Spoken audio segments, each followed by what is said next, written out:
Very good very good, बहुत ही शानदार है। डिसमिस तुम यहीं करा दो, वीडियो रिकॉर्ड मत करने दो तुम हमें, डिसमिस यहीं कराओ तुम।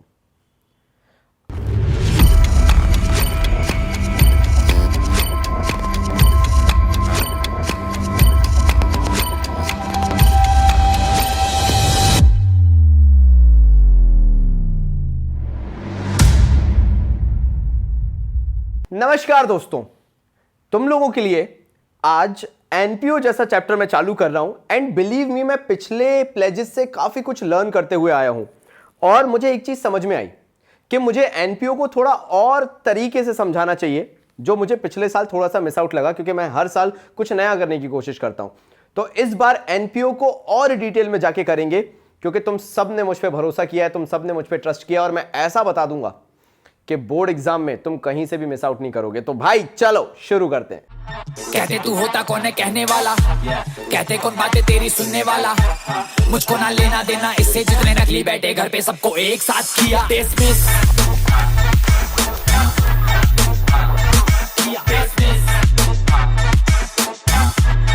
सबको एक साथ किया।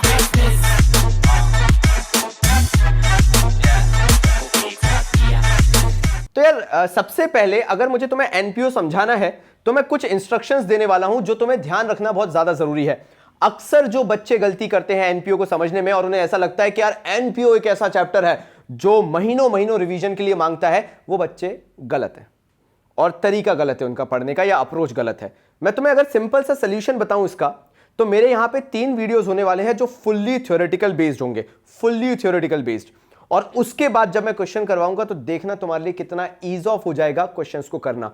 जिसका एनपीओ में थ्योरी बेस स्ट्रांग है उसके लिए एनपीओ बहुत इजी है। तो प्लीज मेरे इंस्ट्रक्शंस फॉलो करना एंड चमत्कार देखोगे तुम उसके बाद कि यार बाबा जी मान गए, एनपीओ जो साल भर नहीं बना वो आपने कुछ मिनटों में समझा दिया।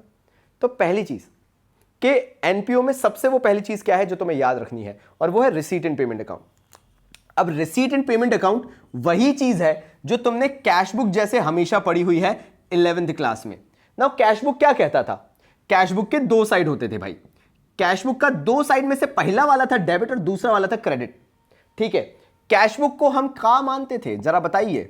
एसेट। और जो मैं बता रहा हूं यहां पे वो चीज तुम्हें याद रखनी है। और अगर तुम्हें एसेट्स याद है कि कैश बुक को एसेट ही बोलते हैं तो आधा काम तो तुमने वहीं पे ठंडा कर दिया एकदम, क्योंकि मैं इसके आगे जो भी बताऊंगा वो उसी से रिलेटेड है। कैश बुक एसेट नेचर का होता है, यानी एसेट मतलब डेबिट। तो जितना भी पॉजिटिव आइटम कैश बुक में आता था वो डेबिट साइड आता था, और क्रेडिट एसेट का जस्ट ऑपोजिट क्रेडिट होता है, मतलब डेबिट का जस्ट ऑपोजिट क्रेडिट होता है। तो जितना भी नेगेटिव आइटम आता था वो क्रेडिट साइड कैश बुक में आता था। रिसीट एंड पेमेंट भी सेम कैश बुक जैसा है। जैसे कैश बुक को घंटा फर्क नहीं पड़ता कि भैया तुम इनकम हो, लिख देता हूं ताकि तुम्हें डिपेंडेंट ना होना पड़े किसी चीज पे, चाहे इनकम हो, चाहे एक्सपेंस हो, चाहे एसेट हो, चाहे लायबिलिटी हो, सारी चीजें रिकॉर्ड होती थी कैश बुक में। आपने लोन लिया, कैश बुक में आ जाएगा डेबिट साइड पे क्योंकि पैसा आया, टू लोन करके आ जाएगा क्योंकि पैसा आया। फर्क नहीं पड़ता लायबिलिटी क्रिएट हुई क्या हुई, पैसा आया और पैसा गया देखा जाता है। यानी कैश बुक के अंदर वही आइटम्स रिकॉर्ड होते थे जिनसे पता चल रहा था कि पैसा आया या गया है। क्रेडिट ट्रांजेक्शन, उधारी वाले ट्रांजेक्शन कभी रिकॉर्ड नहीं होते थे। बिल्डिंग खरीदी, बाय साइड पे चला जाएगा, बाय बिल्डिंग क्योंकि कैश गया। फर्नीचर खरीदा, बाय फर्नीचर क्योंकि कैश गया। फर्नीचर कोई पुराना पड़ा हुआ था, सेल आउट कर दिया, टू फर्नीचर क्योंकि फर्नीचर बेचने से पैसा आया। गुड्स बेचे, टू सेल्स करके दिखा दिया क्योंकि पैसा आया। परचेज किए गुड्स, बाय परचेज करके दिखा दिया क्योंकि पैसा गया। सीधी बात ये थी, सारा पैसा रिकॉर्ड होगा इररिस्पेक्टिव वो एसेट है, लायबिलिटी है, इनकम है, एक्सपेंस है। ये कैश बुक की खासियत हुआ करती थी और उसी की खासियत को कन्वर्ट कर दिया गया एनपीओ के अंदर रिसीट एंड पेमेंट अकाउंट में। Now receipt and payment account भी सेम कैश बुक जैसे काम करता है। क्या बोलता है? जो भी पैसा आएगा डेबिट यानी वो रिसीट कहलाएगा, और जो भी पैसा जाएगा क्रेडिट यानी वो पेमेंट कहलाएगा। सीधी सी बात है, कैश बुक में होते थे डेबिट और क्रेडिट साइड। एनपीओ जब हम करेंगे तो हमारे पास होगा रिसीट साइड जो कि डेबिट साइड यानी लेफ्ट हैंड साइड रहेगा, और पेमेंट साइड जो कि क्रेडिट साइड रहेगा यानी राइट हैंड साइड रहेगा। और रिसीट एंड पेमेंट आपको पता होना क्यों जरूरी है? क्योंकि सबसे बड़ी दुविधा जो रिसीट एंड पेमेंट के साथ है कि रिसीट एंड पेमेंट में सब कुछ मिलेगा, जो मैं कैश बुक के बारे में भी बोल रहा था। रिसीट एंड पेमेंट भेदभाव नहीं करता। रिसीट एंड पेमेंट बोलता है जिससे भी पैसा आन दो रिकॉर्ड कर लो, जिससे भी पैसा जान दो रिकॉर्ड कर लो। पैसा होना चाहिए irrespective of the nature of transaction, सब रिकॉर्ड होगा, लोन से लेकर सैलरी तक। रेंट से लेकर बिल्डिंग तक सब रिसीट एंड पेमेंट के अंदर रिकॉर्ड होगा। कंडीशन सिर्फ एक, बोलो क्या? कंडीशन सिर्फ एक, बोलो क्या भाई? कैश ट्रांजैक्शन होना चाहिए। अगर आपने इतना सीख लिया तो फिर मैं आपको आगे समझाना चालू कर सकता हूं, क्योंकि आगे मैं आपको डिटेल में बताऊंगा फंडिंग के बारे में। लेकिन रिसीट एंड पेमेंट में ये 4 चीजें लिख लो, ये चारों चीजें आपको मिलेंगी। इनकम भी मिलेगा, एक्सपेंस भी मिलेगा, एसेट भी मिलेंगी और लायबिलिटी भी मिलेगी रिसीट एंड पेमेंट अकाउंट के अंदर। अब जब आपने ये चीज लिख ली है तो मैं आपसे डिस्कस कर सकता हूं फंड्स के बारे में। अब मैं तुमसे बात करने वाला हूं कुछ फंड्स के बारे में, तो तुम मुझे देखोगे और मैं तुम्हें देखूंगा, क्योंकि यहां पर भैया बॉन्डिंग बननी जरूरी है। क्योंकि जब तक तुम मेरी बात नहीं समझोगे तब तक तुम काम नहीं समझोगे, और जब फंड ही नहीं समझ में आएगा तो तुम वो गलतियां करोगे जो तुमने लाइफ में कभी सोची भी नहीं होंगी। शुरू करूं? तो सबसे पहले अगर मैं फंड की बात कर रहा हूं तो आपको एक चीज समझना जरूरी है भाई, कि फंड अपने आप में एक लायबिलिटी होता है। अगर आपने अकाउंटेंसी थोड़ी भी पढ़ी है, छी कितना गंदा वाय बन गया था। अगर आपने अकाउंटेंसी थोड़ी भी पढ़ी है या मेरे पुराने वीडियोस देखे एनालिसिस वाले, एनालिसिस ऑफ फाइनेंशियल स्टेटमेंट वाले, तो मैंने आपको सिखाया है कि कैपिटल हो गए, फंड्स हो गए, ये सारी लायबिलिटी होती है बिजनेस के ऊपर। अब एनपीओ ले लो, नॉट फॉर प्रॉफिट को भी ले लो, तो भी वो इनको फंड्स को लायबिलिटी ही ट्रीट करेंगे। किसी भी तरह के फंड्स हो, कोई भी फंड हो, हमेशा लायबिलिटी है। हाँ, उसमें रहने वाला कैश जो है वो एसेट कहला सकता है, but any fund, any reserve will always be a liability, even any provision will always be a liability, क्योंकि ये पैसा पार्ट होता है प्रॉफिट्स का या सरप्लस का, जो कि अल्टीमेटली कैपिटल का पार्ट बनता है। तो समझ जाओ, कैपिटल लायबिलिटी है तो प्रॉफिट भी उसी में जुड़ता है, या सरप्लस भी उसी में जुड़ता है कैपिटल में जाके, तो वो भी लायबिलिटी है। और जो ये फंड्स और रिजर्व्स बनते हैं, ये भी काय से बनते हैं भाई? हमारे प्रॉफिट से, तो ये भी ऑटोमेटिकली लायबिलिटी बन जाते हैं, क्योंकि सबके सब क्रेडिट नेचर के होते हैं। कैपिटल क्रेडिट नेचर, होने वाला प्रॉफिट क्रेडिट नेचर। प्रॉफिट क्यों credit? Because all incomes and gains are credit. तो प्रॉफिट ही क्रेडिट है, तो उससे बनने वाला कोई भी फंड, कोई भी रिजर्व क्रेडिट ही होगा। इतना सिंपल है, याद रखना। तो जैसा मैंने तुम्हें बताया कि कोई भी फंड ले लो, कोई भी जो तुम्हें अच्छा लगता है, हर एक फंड अपने आप में एक लायबिलिटी है। तो फंड याद रखना, कोई भी बिजनेस जब बनाएगा, तुम्हारी बात नहीं कर रहा अब मैं, अपने पे पर्सनल मत ले लेना, क्योंकि तुम्हारे पास अगर सरप्लस पैसा रखा है तो तुम तो कुछ भी बोल लो उसे। लेकिन एक बिजनेस के लिए या एक एनपीओ के लिए क्यों ना सही, जिसका भी तुम्हें बोलना हो बोलो, कोई भी ऑर्गेनाइजेशन जब भी कोई फंड रखती है, याद रखना आलतू फालतू में नहीं रखती कि पैसा पड़ा हुआ है बस रखा हुआ है। नहीं भैया, ऐसा नहीं होता है। हर फंड जो बिजनेस के पास होता है वो स्पेसिफिक फंड ही होता है, ठीक है? अब क्यों, वो मैं समझाता हूं। क्योंकि बिजनेस को अपने फंड्स को डिफाइन करना जरूरी है। भले ही वो बोलते, जैसे अपने बिजनेस में देखा होगा ना तुमने, कैपिटल क्यों बोला, कंपनी अकाउंट्स जो तुमने पढ़ा हुआ है, हाँ भैया इन्वेस्टमेंट फ्लक्चुएशन रिजर्व होता है, हाँ भैया वर्कमैन कॉम्पनसेशन रिजर्व होता है, लेकिन हाँ एक जनरल रिजर्व भी होता है। जनरल रिजर्व है, लेकिन स्पेसिफाई तो किया ना, ऐसा तो नहीं कि नाम नहीं किया। कभी तुमने बैलेंस शीट में लिखा देखा है, हाँ ये क्या है, अरे ये तो एवं रिजर्व है? नहीं, उसका नाम है ये जनरल रिजर्व है। हाँ जनरल काम के लिए यूज होता है, हाँ डे टू डे एक्सपेंसेस के लिए यूज होता है, लेकिन नामकरण किया? नामकरण नहीं, नामकरण तो किया ना भाई। तो ये तरीका होता है कि you have to define no matter what, तुम्हें चीजों को नामकरण तो करना पड़ेगा। यही इसका बेनिफिट है, एडेड बेनिफिट जो मैं बताना चाह रहा हूं। तो फिर से बोलता हूं, हर एक फंड बिजनेस के अंदर लायबिलिटी है, ऑर्गेनाइजेशन के अंदर लायबिलिटी है, नॉट फॉर प्रॉफिट ऑर्गेनाइजेशन के अंदर भी लायबिलिटी है। क्यों? कारण मैंने बता दिया। और कोई भी फंड बिजनेस के अंदर बना हो, याद रखना हर एक फंड को नाम दिया जाता है specific fund, irrespective of its usage. कैसे यूज किया जाएगा भाड़ में जाए, लेकिन हर एक फंड क्या कहलाएगा? स्पेसिफिक फंड, क्योंकि हर एक फंड को नामकरण करना जरूरी है, भले ही फिर वो जनरल फंड ही क्यों ना हो जाए। तो फंड्स जो होते हैं उनके 2 प्रकार के यूसेज बताए गए हैं, जो मैं आपको बताने वाला हूं। हर एक फंड के 2 यूसेज है। स्पेसिफिक फंड जो है वो 2 कैटेगरी में जाएंगे। पहला तो हो गया रिस्ट्रिक्टेड। अब यार तुम पूछोगे यार रिस्ट्रिक्टेड फंड कौन सा है मेरे भाई? तो रिस्ट्रिक्टेड फंड वो है जिसको किसी स्पेसिफिक पर्पस के लिए यूज कर सकते हो, जैसे प्राइज फंड।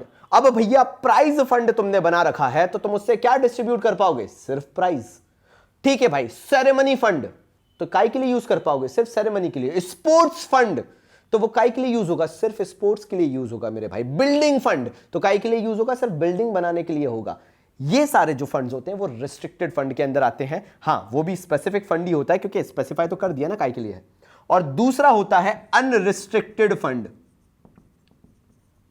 अनरिस्ट्रिक्टेड फंड का मतलब होता है इसका कोई कैटेगराइजेशन नहीं है, ये किसी नामकरण के कारण नहीं बैठा हुआ है। हाँ स्पेसिफिक बनेगा क्योंकि फंड सारे स्पेसिफिक होते हैं, कुछ नाम तो देना पड़ेगा, लेकिन ये रिस्ट्रिक्टेड नहीं है कि अच्छा भैया तुम इसके लिए यूज होगे, तुम उसके लिए यूज होगे, तुम उसके लिए, ऐसा कुछ भी नहीं है। जैसे इसके अंदर था ना स्पोर्ट्स है तो स्पोर्ट्स के लिए, ऐसा इसके अंदर नहीं है। ये बिल्कुल खुला फंड है, इसलिए इसका नाम एक और दिया जाता है जो मैं बोल सकता हूं जनरल फंड। इसको जनरल फंड भी बोला जाता है और बेसिक फंड की तरह कैपिटल फंड भी बोला जाता है मेरे भाइयों। जय भाई साहब, यहां आ रहा है, यहां तक आ रहा है, ओके गुड। तो भैया ये कैपिटल फंड भी कहलाता है या जनरल फंड भी कहलाता है। मतलब मैंने एटलीस्ट स्पेसिफाई तो कर दिया कि ये जनरल फंड है, ये नहीं बोला हाँ पता नहीं ये क्या है बस, ऐसा नहीं है।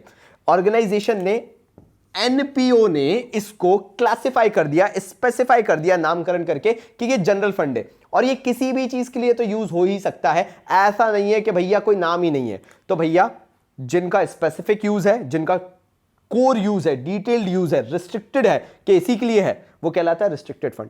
और जो कभी रिस्ट्रिक्टेड फंड के अंदर नहीं है वो बन गया आपका अनरिस्ट्रिक्टेड फंड। एक और नाम है जनरल फंड और एक और नाम है कैपिटल फंड।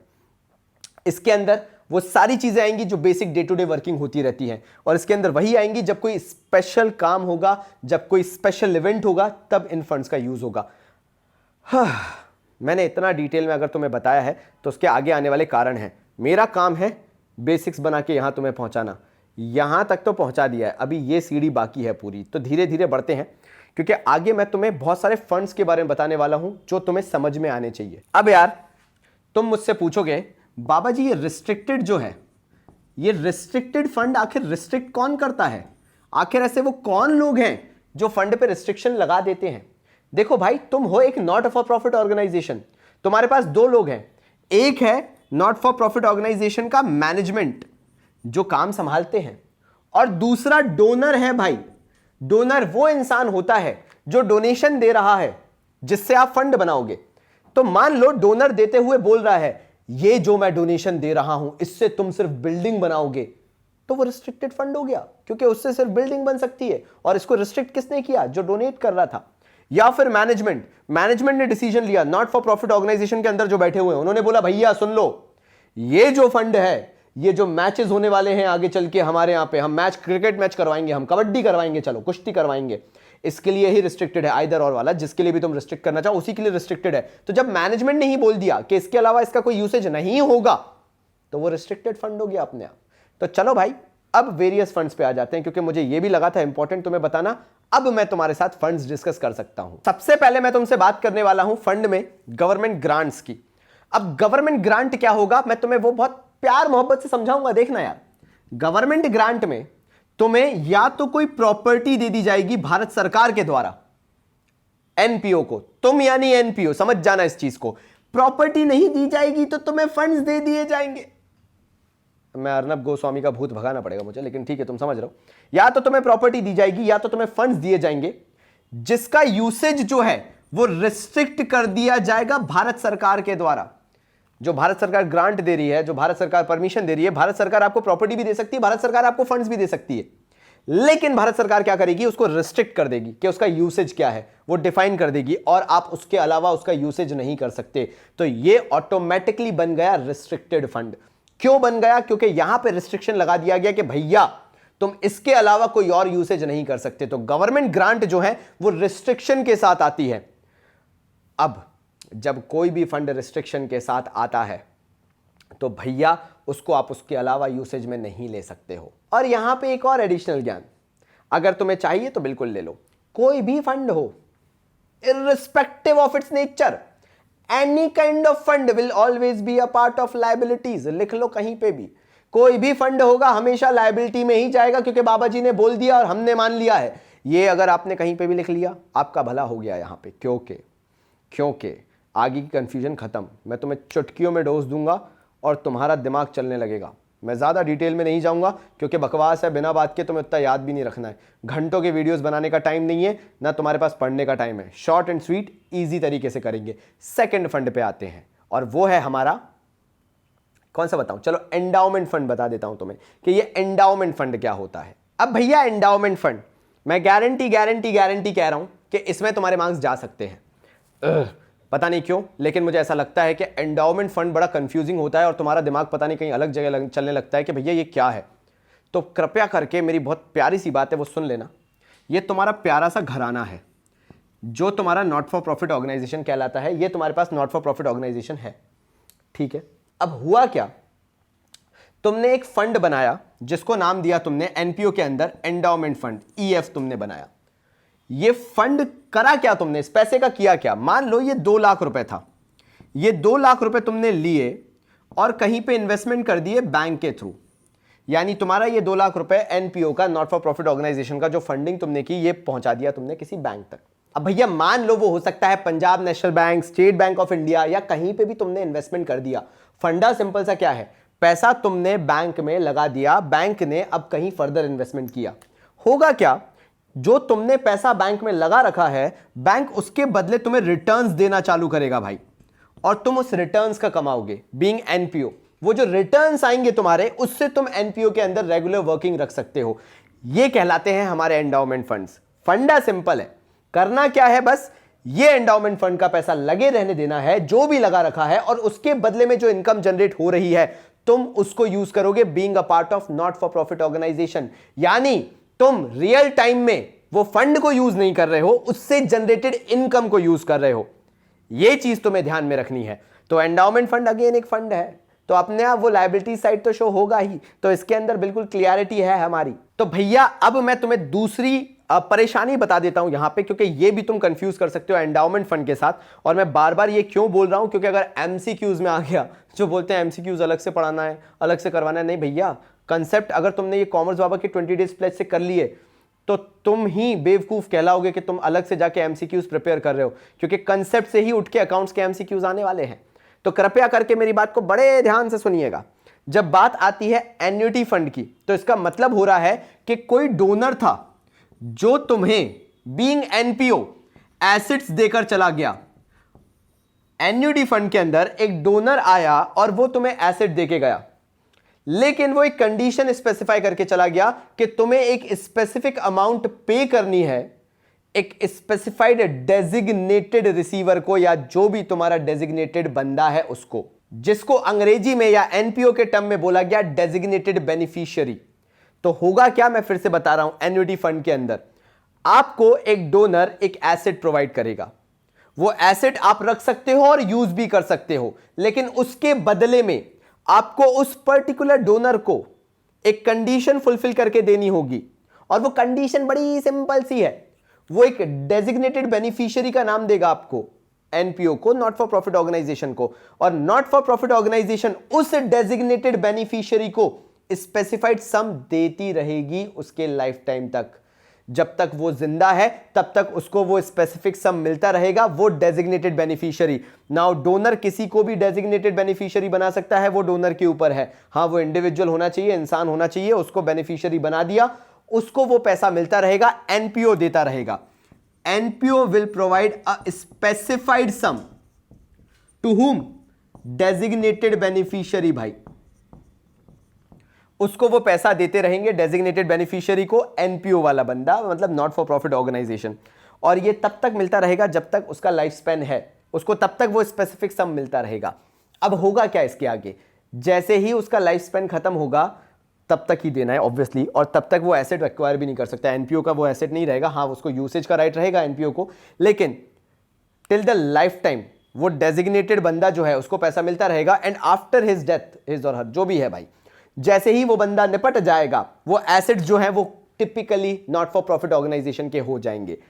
ये होता है एन्युटी फंड कि एसेट आपका तभी होगा जब ये डेजिग्नेटेड बेनिफिशियरी का लाइफ स्पैन खत्म हो जाएगा, तब आपको उनको फर्दर कोई पेमेंट नहीं करना है, और आप वो उनका एसेट जो है वो रख के बैठ सकते हैं। जो डोनर देके गया था कंप्लीटली अब आपका हो जाएगा, नॉट फॉर प्रॉफिट ऑर्गेनाइजेशन का हो जाएगा, but only after the death of the designated beneficiary. तो फाइनली ये एन्युटी फंड क्यों कहलाया, तो वो भी रीजन मैं बता देता हूं तुम्हें, क्योंकि तुम्हें डेजिग्नेटेड बेनिफिशियरी को एक स्पेसिफाइड सम देना पड़ता है रेगुलर बेसिस पे ड्यूरिंग इट्स लाइफ टाइम, जो भी उसका लाइफ स्पैन है। तो उस पेमेंट को करने के लिए you need to create a fund so that तुम रेगुलरिटी पे उसको पेमेंट्स कर सको, और उसके लिए जो फंड बनाया जाता है वो एन्युटी फंड कहलाता है, अगेंस्ट द एसेट जो तुम्हें मिलके रखा हुआ है, इसलिए उसको फंड बोला जाता है। तो एटलीस्ट मैं अब क्लियर हूं व्हाई मैं फंड के अंदर, एसेट के अंदर ये जो पे कर रहा हूं उसको सबको क्यों ले रहा हूं, बिकॉज जो भी डेजिग्नेटेड बेनिफिशियरी को उसके लाइफ स्पैन में पेमेंट्स करे जाएंगे, उसके लिए you need to create a fund, and that fund is termed as annuity fund.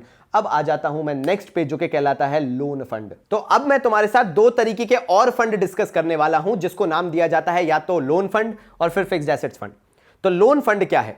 मान लो आप एक ऐसा not for profit organisation run करते हो जो कि एजुकेशनल है, यानी आप लोगों को शिक्षा देने का काम करते हैं। उस केस में क्या होगा कि मान लीजिए आप कुछ बच्चों को हायर स्टडीज के लिए भेजना चाहते हैं। अब वो बच्चे जब हायर स्टडीज के लिए जाएंगे तो उनको चाहिए होगा पैसा। तो being a not for profit organisation आपने एक फंडिंग करके रखी है। वो फंडिंग के अंदर आपने अच्छा खासा पैसा डाल के रखा है जो आप एज लोन प्रोवाइड करवाते हो उन बच्चों को जो हायर एजुकेशन के लिए जा रहे हैं, और इसलिए उसको नाम दिया जाता है लोन फंड, क्योंकि वो फंड काम आता है हायर एजुकेशन में जाने वाले बच्चों को एज अ लोन देने के लिए। इसलिए अगेन उसको नाम दिया जाता है लोन फंड।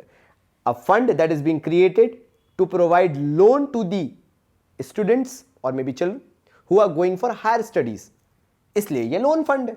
समझ में आ गया होगा मेरे ख्याल से। और ऑब्वियसली लॉन्ग टर्म के लिए आप दोगे तो लॉन्ग टर्म फंड भी कहलाते हैं, ये लॉन्ग टर्म लोन फंड्स भी कहलाते हैं। फिर आ जाते हैं फिक्स्ड एसेट्स फंड। ये वो फंड्स होते हैं जो आप कलेक्ट करके रखते हो क्योंकि आपको फ्यूचर में इन्वेस्टमेंट्स करने हैं, मे बी फिक्स्ड एसेट्स में, या फिर आपने इन फंड्स को इन्वेस्ट करके रखा हुआ है फिक्स्ड एसेट्स में अभी से ही। तो ये वो फंड्स हैं। बेसिकली आप इनसे फिक्स्ड एसेट्स में इन्वेस्टमेंट करने वाले हो, क्योंकि किसी भी ऑर्गेनाइजेशन के लिए whether it is not for profit और फॉर प्रॉफिट, फिक्स्ड एसेट्स खरीदना एक बहुत बड़ी डील है। बिल्डिंग, लैंड, प्लांट, मशीनरी, जो भी चीजें होती हैं उनको खरीदने के लिए लमसम में पैसा चाहिए। और वो पैसा फिर कहां से आएगा? तो याद रखना, वो पैसा जो आता है वो हमारा फंडिंग से आता है, और उस फंड को जो आप क्रिएट करके रखते हो वो कहलाते हैं फिक्स्ड एसेट्स फंड। और जो लास्ट बताने वाला हूं भाई लोग, वो है तुम्हारा प्राइज फंड। अब प्राइज फंड नाम से ही क्लियर है कि ये जो नॉट फॉर प्रॉफिट ऑर्गेनाइजेशंस होते हैं ये बहुत सारे इवेंट्स करवाते रहते हैं time to time, so that वो मार्केट में बने रहें, लोग उनको जानते रहें और लोग डोनेशंस देते रहें। तो इसीलिए ऐसे इवेंट्स को कराने के लिए वो फंक्शंस रखते हैं, बहुत सारी चीजें रखते हैं, प्रोग्राम्स रखते हैं, और उनमें वो प्राइस डिस्ट्रीब्यूशन करते हैं। तो बट ऑब्वियसली नेचुरल हो जाता है कि ये नॉट फॉर प्रॉफिट ऑर्गेनाइजेशंस को एक प्राइस फंड बना के रखना पड़ता है जिससे वो जब भी कोई इवेंट करें तो उसमें लोगों को प्राइस डिस्ट्रीब्यूट कर सकें, और इसलिए इसको नाम दे दिया जाता है प्राइस फंड। नाम से ही क्लियर है, it is just for providing the prizes. तो भाई लोग बहुत बहुत धन्यवाद इसको देखने के लिए और इतना पेशेंस रखने के लिए। आपको कुछ नहीं करना है, इस बस फंड्स को दिन रात घूमते जागते, ब्रश करते हुए, नहाते हुए बस एक बार दिमाग में सर्कुलेट करते रहना है, सो दैट जब मैं नेक्स्ट वीडियो एनपीओ का ड्रॉप करूं तो तुम्हें ये चीजें, ये कंसेप्ट्स और स्ट्रांग हो जाएं। तुम्हें और कुछ भी नहीं करना है और एनपीओ की बिल्कुल चिंता नहीं करना है, क्योंकि बाबा जी ने ये गारंटी कर लिया है कि कुछ वीडियोस के अंदर तुम्हारा एनपीओ ऐसा स्ट्रांग करा देंगे जो तुमने शायद साल भर भी नहीं किया होगा भाई। तो तब तक के लिए बाबा जी की तरफ से धन्यवाद। तेरी सुनने वाला मुझको ना लेना देना इससे, जितने नकली बैठे घर पे सबको एक साथ किया डिसमिस,